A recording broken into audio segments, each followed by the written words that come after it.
ठीक है, class 4 year यहाँ तक आपको क्लियर हुआ। तो अभी तक आप सिंपल लीनियर रिग्रेशन के आपने क्वेश्चन किए थे, अब आपने क्वेश्चन करना है मल्टीपल लीनियर रिग्रेशन के लिए। ठीक है, आपको डाटा से पता चल रहा है कि मल्टीपल लीनियर रिग्रेशन का क्वेश्चन है। ठीक है, क्योंकि डाटा में आपके पास एक डिपेंडेंट वेरिएबल है और 2 इंडिपेंडेंट वेरिएबल्स हैं। ठीक है, तो ये मल्टीपल लीनियर रिग्रेशन का क्वेश्चन है और मल्टीपल लीनियर रिग्रेशन में आप H0 आप क्या लिखते हैं, β1 और β2। ठीक है, तो इसमें वो कह रहा है तो आपने हाइपोथेसिस टेस्टिंग भी करनी है। ठीक है, और आपने एनालाइसिस वेरिएंस से आपने इसकी हाइपोथेसिस टेस्टिंग करनी है। तो H0 आपका क्या होगा, β1 is equal to β2 is equal to 0 और S1 होगा β1 not equal to β2 not equal to 0। Second step आपका अल्फा, थर्ड स्टेप आपका टेस्ट स्टैटिस्टिक्स। अब लीनियर रिग्रेशन में आपका मल्टीपल लीनियर रिग्रेशन में आपका v1 2 होता है और v2 आपका n-3 होता है। ठीक है, अब आप टोटल एसेस निकालें तो टोटल एसेस आपका क्या होगा, summation y minus y bar का होल स्क्वायर, तो इक्वल होता है summation y square minus summation y का whole square divided by n। इसमें n कितना है, 1 2 3 4 5 6 n। और आप ये y आपको डाटा गिवन है, यहाँ से आप समीशन वाई स्क्वायर फाइंड करें, समीशन वाई भी फाइंड करें, उसमें पुटिंग करें तो आपका टोटल एसेस आ जाएगा 4008। फिर आपने इसमें फाइंड करना है, आपको ये क्वेश्चन, आपको ये एक्सरसाइज का क्वेश्चन होगा आपका 11.5, ये वो डाटा उसने आपको दिया हुआ है। ठीक है, तो 11.5 में मैंने बल्कि आपको करके भी दिखाया है। तो 11.5 में मैंने आर भी फाइंड किया हुआ है। ठीक है, आप पिछली वीडियोज़ में देखें तो उसमें आर आपके पास 0.929927 आया हुआ है। ठीक है, तो अब हमने रिग्रेशन एसेस निकालना है। तो रिग्रेशन एसेस क्या होता है, R square summation y minus y bar का होल स्क्वायर। ठीक है, तो summation y minus y bar का होल स्क्वायर अभी आपने क्या निकाला है, 4008 और आर स्क्वायर आपका क्या है 0.9927। ठीक है, तो इसको सॉल्व करें तो आपका रिग्रेशन एसेस आ जाएगा 3949। ठीक है, इसके अलावा आप या तो इस तरीके से भी रिग्रेशन एसेस इस फार्मूले से भी निकाल सकते हैं या फिर आप रिग्रेशन एसेस इस फार्मूले से भी निकाल सकते हैं।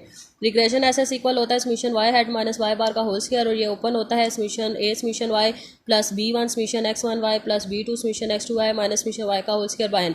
लेकिन इसके लिए आपको a b1 और b2 चाहिए, तो ये आपके पास नॉर्मल इक्वेशन से निकलेंगी। ठीक है, जो मैंने आपको चैप्टर नंबर 11 में जिस तरह आपको मल्टीपल रिग्रेशन से 3 नॉर्मल इक्वेशन बनवा के आपको a b1 और b2 निकालना सिखाया था, उसी पैटर्न पे आप 3 नॉर्मल इक्वेशन से a b1 और b2 फाइंड करके देन आप इसमें पुट करेंगे तो आपका रिग्रेशन एसेस आ जाएगा।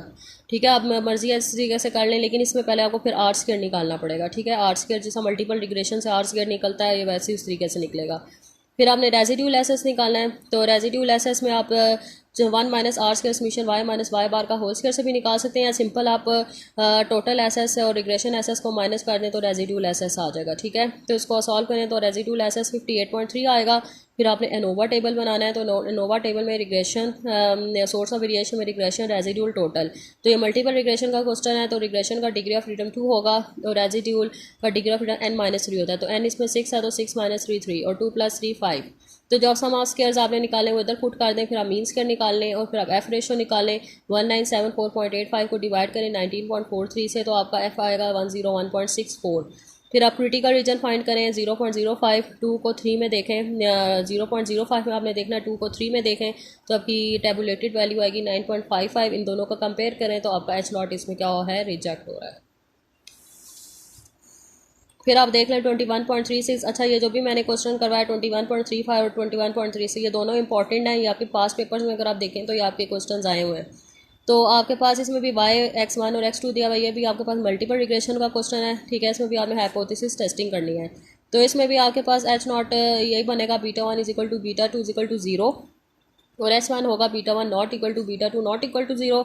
Second step alpha, third step test statistics, fourth step आपकी कैलकुलेशन।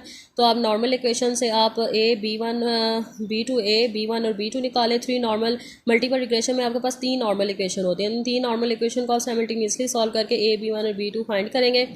फिर आपने टोटल एसेस निकालना है, summation y minus y bar का होल स्क्वायर।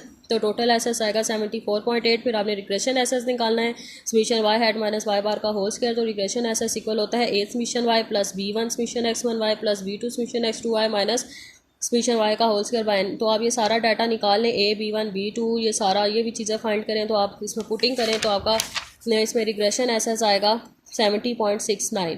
फिर आपने रेजिड्यूल एसेस फाइंड करना है, तो आप सिंपल टोटल एसेस में से रिग्रेशन एसेस को माइनस करें तो रेजिड्यूल एसेस 4.11 आएगा।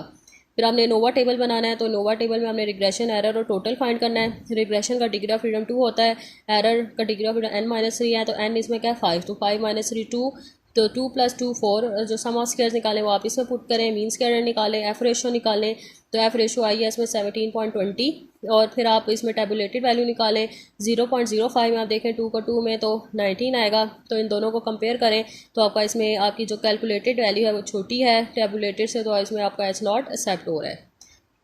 ठीक है क्लास, ये बस आज का लेक्चर यहीं तक था। ये आपका 21 चैप्टर भी कंप्लीट हो गया है। तो अब आपको उस चैप्टर में मैंने जो टॉपिक्स करने को कहा है आपने वो करने हैं, इसके अलावा आपने इसमें कोई और टॉपिक नहीं करना, और जो क्वेश्चंस मैंने आपको करने को कराए हैं और जो मैंने करने को दिए थे वो बस आपने वही इसमें क्वेश्चंस करने हैं। ठीक है, तो ये आज आपका सारा कोर्स कंप्लीट हो गया 4th ईयर का। तो ये आप पढ़ें साथ साथ, अगर आपको कोई चीज़ क्लियर नहीं होती या इस चैप्टर में से कोई चीज़ आपको समझ नहीं आई तो फिर आप मुझसे पूछ लें। अल्लाह हाफिज़।